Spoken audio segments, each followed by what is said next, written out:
चलिए आज एक कहानी की गहराई में उतरते हैं। देखिए, ये कहानी किसी एक इंसान की नहीं है, बल्कि उस एहसास की है जिसे शायद हम सब ने कभी न कभी महसूस किया है। ये उस ताकत को खोजने की कहानी है जो बस एक और दिन निकाल देने के लिए चाहिए होती है। कहानी की शुरुआत ही देखिए, हमें सीधे इसके दिल में ले जाती है। यहाँ बात किसी एक खास इंसान की नहीं हो रही, बल्कि हम सबकी हो रही है। ये किरदार कोई भी हो सकता है, हम में से कोई भी। और पता है, यही बात इस कहानी को इतना असली, इतना अपना सा बना देती है। तो कहानी का पहला हिस्सा उस भारी बोझ के बारे में है। वो बोझ जो बाहर से सब ठीक है दिखाने के लिए उठाना पड़ता है। ये एक ऐसी लड़ाई है जो अक्सर अंदर ही अंदर लड़ी जाती है, दुनिया की नजरों से एकदम छिपकर। और यही इस कहानी का सबसे गहरा कॉन्ट्रास्ट छिपा है। यहाँ पर दो दुनियाएं हैं आमने सामने। एक वो जो लोग देखते थे, एकदम परफेक्ट जिंदगी जहां कोई कमी नहीं थी, और दूसरी वो हकीकत जिसे वो लड़का हर पल जी रहा था, अंदर से पूरी तरह बिखर जाने का एक खामोश भयानक एहसास। ये सिर्फ उदासी नहीं थी, नहीं, ये कभी न खत्म होने वाली लड़ाई से पैदा हुई थकान थी। मन में सवालों के एक ऐसा जाल था जिसका कोई जवाब नहीं था। आखिर मैं ही क्यों? अब आगे होगा क्या? और सबसे दर्दनाक बात, दुनिया के सामने तो वो मुस्कुरा लेता था, पर जब अकेला होता था ना, तो खुद से ही नजरें नहीं मिला पाता था।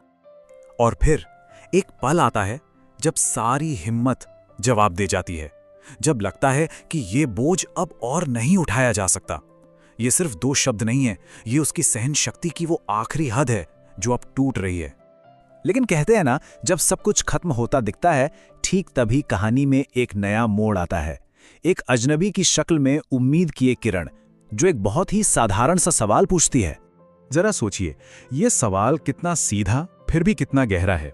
उस बूढ़े आदमी ने ये नहीं पूछा कि क्या हुआ या तुम ठीक हो, नहीं, उसने पूछा अंदर ऐसा क्या है जो इतना भारी है। पहली बार किसी ने उसके बाहरी हाल को नहीं, बल्कि उसके अंदर के बोझ को देखा, उसे पहचाना। ये स्लाइड दो बिल्कुल अलग नजरियों को हमारे सामने रखती है।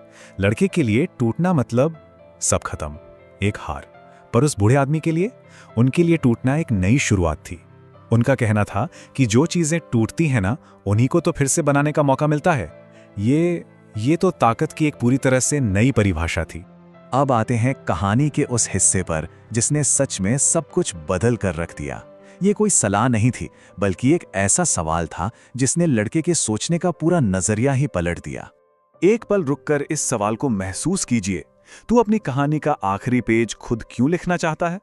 यह सवाल उसे ये एहसास दिलाता है कि क्या पता कहानी अभी बाकी हो, क्या पता आगे के पन्नों पर कुछ ऐसा लिखा हो जो उसने अभी तक पढ़ा ही नहीं है। और यही उस पूरी बातचीत का, आप कह सकते हैं, निचोड़ था। जब तक सांस चल रही है, जब तक कल आने की एक हल्की सी भी उम्मीद बाकी है, तब तक कहानी खत्म नहीं हुई है। और जब तक कहानी जारी है, तब तक हार मानने का सवाल ही पैदा नहीं होता। तो सवाल यह है कि लड़के ने किया क्या? उसने कोई बड़ा चमत्कार नहीं किया। उसने बस एक बहुत ही सिंपल लेकिन कमाल की शक्तिशाली स्ट्रैटेजी अपनाई, जिसे हम कह सकते हैं बस आज की रणनीति। उसने पूरी जिंदगी के पहाड़ को एक साथ बदलने के बारे में नहीं सोचा, नहीं, उसने बस एक छोटा सा फैसला किया, मैं बस आज हार नहीं मानूंगा, सिर्फ आज। और फिर अगले दिन उसने खुद से यही बात दोहराई, और फिर उससे अगले दिन भी। और धीरे धीरे इन्हीं छोटे छोटे आज ने मिलकर उसे फिर से जीना सिखा दिया। इस कहानी का अंत हमें ताकत के असली मतलब पर सोचने को मजबूर करता है, और साथ ही ये डिप्रेशन को देखने का हमारा नजरिया भी बदल देता है। इस स्लाइड में जो लिखा है ना, वो इस पूरी कहानी का सार है। डिप्रेशन का मतलब ये नहीं है कि कोई इंसान कमजोर है। इसका असली मतलब ये है कि वो इंसान बहुत बहुत लंबे समय से बिना थके मजबूत बने रहने की कोशिश कर रहा था।